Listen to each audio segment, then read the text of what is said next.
কি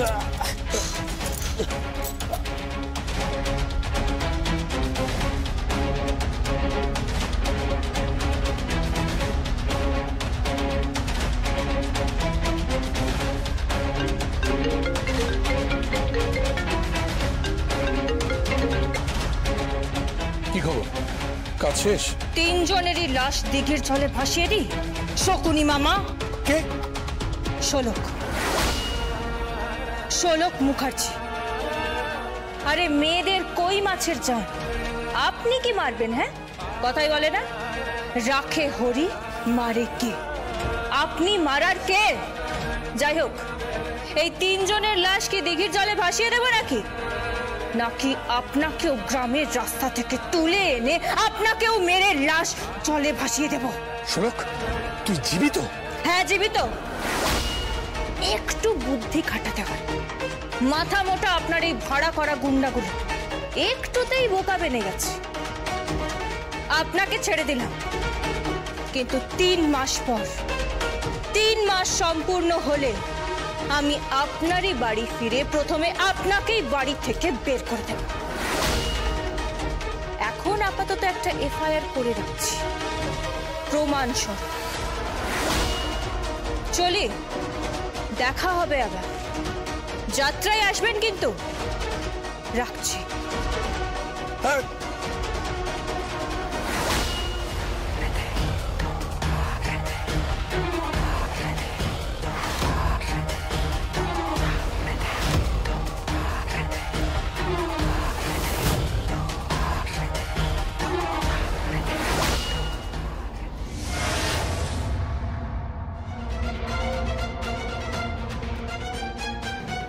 সার্থক বাবু। শোলক, শোলক, শোলক, তুমি কেমন আছো?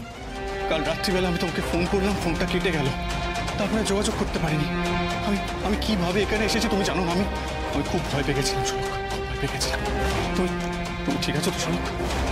কি হলো, চুপ করে আছো কেন? বলো, তুমি ঠিক আছো তো? ঠিক আছে, ঠিক আছে। আমি কি হলো, তুমি কাঁদছো কেন? যখন আপন লোকে চবল মারে না, তখন কান্না পায় সার্থক বাবু। কি হয়েছে?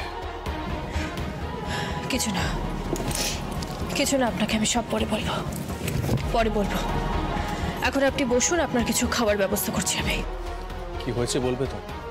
শুনবেন, কিন্তু আপনি কথা দিন কাউকে বলবেন না। না, বলবো না।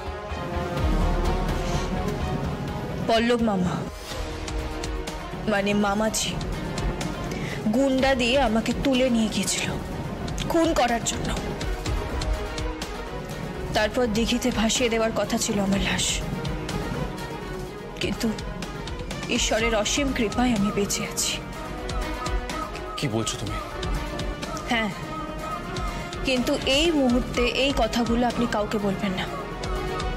আগে ওই প্রিয়দর্শিনী মুখার্জি আর আঁচল মুখার্জিকে মানুষ করি, তারপর যা হওয়ার হবে। তুমি সত্যি বাড়ির উপযুক্ত বউ বটে। কত কিছু সহ্য করে বুকে চেপে ধরে রেখেছো। এটাই তো মেয়েদের কাজ। নকশা তোলে তাঁতির ঘরে, আঁচল পারে স্বপ্ন বনে। নকশা তোলে তাঁতির ঘরে, আঁচল পারে স্বপ্ন বনে। মাকুর শব্দ, রঙিন সুতো, শাড়ির রাজপ্রাসাদ। শোলক শাড়ি, গল্প বলতে পারি কোন রূপ কথা, দুই রাজকুমারী। শোলক শাড়ি, গল্প বলতে পারি কোন রূপ কথা, দুই রাজকুমারী।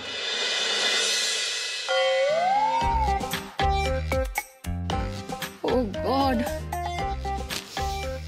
বাপের জন্য ভেবেছিলাম আমি করব যাত্রা।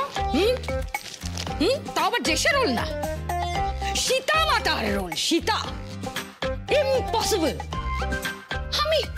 আমি করব সীতা মাতার রোল। আমি একটা পার্টি কালচারে বিশ্বাসী মেয়ে। ইভিনিং এ পার্টি করতাম, ডান্স করতাম, স্কচ খেতাম, উইস্কি খেতাম, হ্যাঁ, হ্যাং আউট করতাম, বন্ধুদের সাথে ঘুরতাম। তারপর যখন মাঝে মাঝে ছুটিতে অব্রড যেতাম, সি বিচের ধারে শুয়ে রোদ পোয়াতাম। ওয়াও, কি ভালো ছিল সেই দিনগুলো। আর এখন কি হলো? হ্যাঁ, আমি এটা কোথায় এসে বললাম? আমাকে নাকি যাত্রা করতে হবে, সংলাপ মুখস্থ করতে হবে, কারণ অষ্টমীর দিন আসে অসাধারণ এক পালা। কি সুর্পনখা নাসিকা, কি সব ডায়লগ।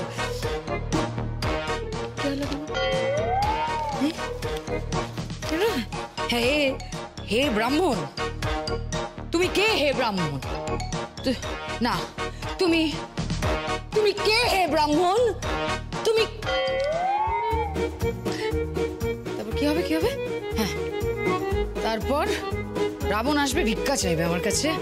আমি ভিক্ষা দেওয়ার জন্য রাজি হয়ে যাব। তারপরে আমি এই লক্ষণ রেখাটা পার করব। লক্ষণ রেখাটা মানে ওই গন্ডিটা পার যেই করলাম, আমাকে রাবণ এসে খপাত করে ধরে নিল।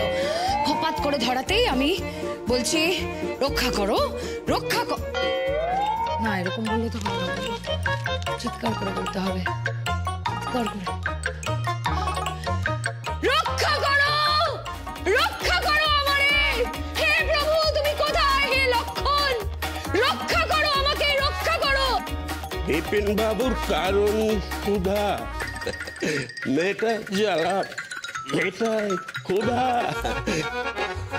মরা মানুষ বাঁচিয়ে চলে এমনি